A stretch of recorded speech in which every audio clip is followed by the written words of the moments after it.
Are you a Christian who feels distant from God because of your struggle with sin?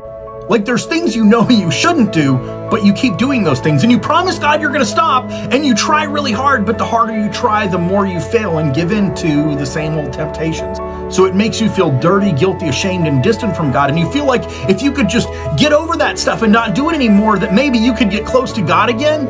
Hebrews 4:15 tells us that Jesus sympathizes with us when we struggle with sin because he was tempted in all the ways we were. And then in the next verse, it says, therefore, let us go boldly to the throne of grace so that we can obtain mercy and find grace to help in time of need.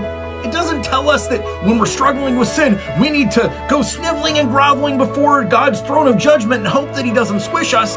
It's telling us that when you're struggling with sin, if you go boldly to God, he will give you grace and mercy to help you overcome the sin that you can't overcome on your own.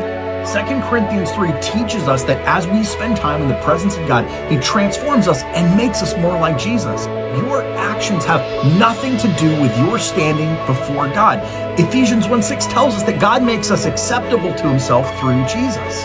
God accepts you exactly as you are, as long as you come to him through Jesus and are willing to let him change you.